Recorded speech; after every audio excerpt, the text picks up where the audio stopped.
Hey guys, welcome back to Catch My Offroad YouTube channel. Just a quick video here. I wanted to highlight something for TRX owners who go off-road a lot, especially those who go on washboard surfaces.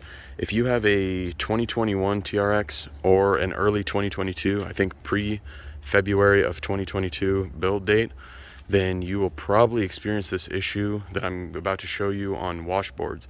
I'm going to post a video clip here in a second showing the noise, what it sounds like, and then I'm going to explain what it is. So here's a clip of what it sounds like when you're off-roading on, and washboard, by the way, is small little bumps, a bunch of little bumps in a row that really chatter the vehicle and make it shake pretty bad.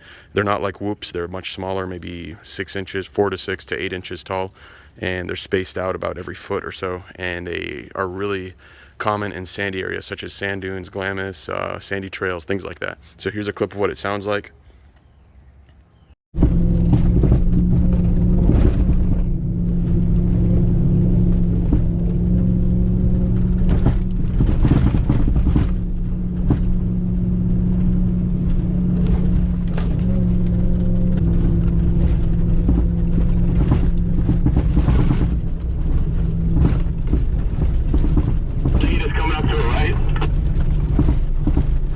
Copyright.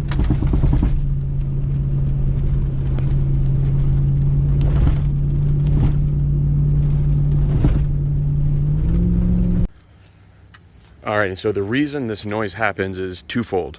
There's actually two separate noises that happen. They both sound the same, but they're caused by different things. The first noise is when you're going on a straightaway on washboard, and that's caused by one type of the mounts. And then the other way that it happens, or the other reason it happens, is when you're coming around a turn on washboard or on a chattery surface, and it makes the knock noise as well.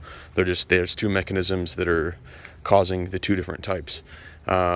Just take my word for it. I've done my research, I've looked up part numbers, I've talked to some people, and I've solved the problem on my truck. I actually had a pre-run one weekend, which was a week and a half ago, and the truck was knocking, making the noise very loudly. Another TRX owner has also complained about the same thing in our group on one of our previous runs in the same area. I did the fix on my truck already between the pre-run and our event, and in the event I went out there last weekend and everything was awesome. No issues with the truck, no noises, nothing like that, and it completely fixed the issue. So that's why I'm making this quick video, to show you guys what it is. So the mounts look like so. Let's get into it. So there's 4 mounts on each side of the vehicle. The first one is at the front of the vehicle, and it is where the tow hooks go in. It's this rear bolt.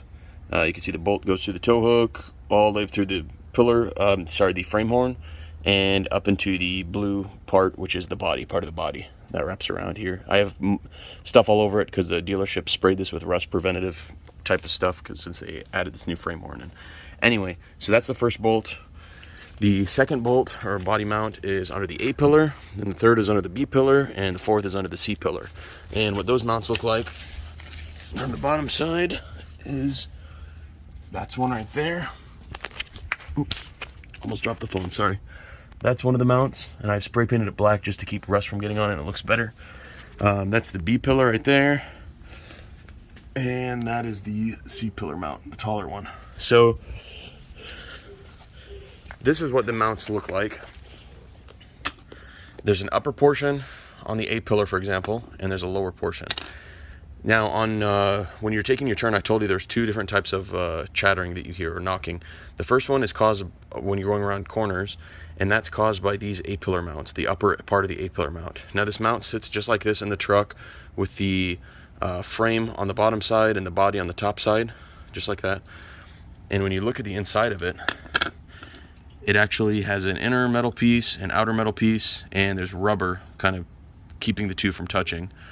And you'll notice that, so the truck goes this way, the mount is parallel to the truck, and you'll notice that the rubber is only in the front and back of the middle pin, and the bolt goes through this middle part.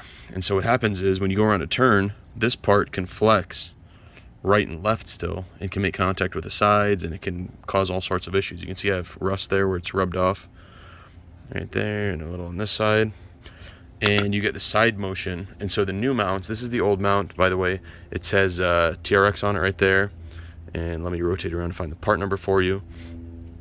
So this is the part number for it, and this affects builds from 2021 all the way up to about February of 2022. So if you have a truck built in that time frame, you probably have the old mounts and you need to get the new ones if you have this issue. If you don't have the issue, don't even worry about it. But so you'll get the new mounts, and the new ones have rubber that goes all around, very hard rubber that's completely surrounds this middle portion, and it prevents that side-to-side motion. So that's the first part. Now the straight line chatter that you hear, or knocking that you hear, is caused by these lower mounts, and these are basically just a washer with a rubber crown, very hardened rubber crown on the top, and these are too short from the factory. They need to be taller because they leave an air gap in between. If we can get up in here and look, this is the new mount. So it's just a metal washer right here, and it's wet paint. I just got it on my finger, and the rubber is a lot taller on these new ones. And I'll post the part number here for you here in a second. So the chatter happens when, the straight line chatter happens when this mount right here, the rubber on the factory ones, on the early builds, is thinner, so there's an air gap. So this washer will actually bounce up and down along with the whole body, and the body kind of slams up here on the top. Up and down, up, down, up, down on both sides, and that's what causes the really loud knocking. I just wanted to kind of explain how that works. So on these lower mounts, you have to replace the A and B pillars on both sides. So this one right here and that one on the front. The C pillar you don't have to worry about, and the very front mount you don't have to worry about. And then on the upper mounts, the bigger part, you only have to replace the A pillars, the front two. The front two on the body and not on the bumper. So you'll get 2 of these new ones, and you'll get 4 of these guys right here. And let me show you guys what the part numbers for those are. So, pardon the mess. Here's my receipt from buying so this is the part number right here for the larger part, the upper one. Like I said, you need 2 of those. They're about 32 bucks each, and I paid 65 bucks for them. The other ones I got from another source. I think they're on back order right now, but you can still find them in some places. So the rubber pieces, like I said, it's taller, and this is the part that allows the whole body to bounce up and down and hit against the frame. But once you have that extra rubber on there, it will prevent that slop, and everything's taut, and you no longer have the issue. So 4 of these, 2 of these, and you should be all set. You won't have any issues after that. And quickly, I'll go over how you install them if you're wanting to do this yourself. It's actually quite simple. You do one side at a time, first of all, and the reason you do that is so you don't have the cab shift on the frame. You don't want to have any alignment issues. So you loosen, let's say we're doing the driver's side first, or passenger side first. Loosen the front A pillar, B pillar, and C pillar bolts. They're very tight. You have to use an impact, a really big impact. And if you have access to one of those conductive heaters to heat up the bolt, those help too, because they use a lot of Loctite on these, so they don't shift. So you get the bolts out, not all the way out. You just want to loosen them about, I don't know, an inch or so, just enough to clear this right here, because this is sitting in the frame and it has to be lifted up and out, and then the new one goes like this and drops in. So you just need enough room for this to come up and out right there.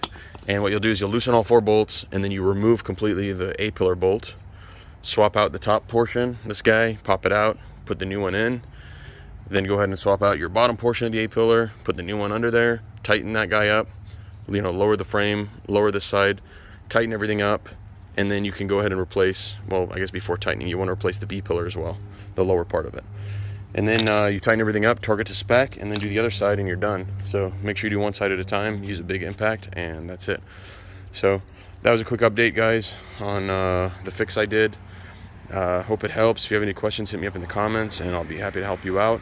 And stay tuned for the next video, which should be the event video from our Thunder Run. All right, see you guys.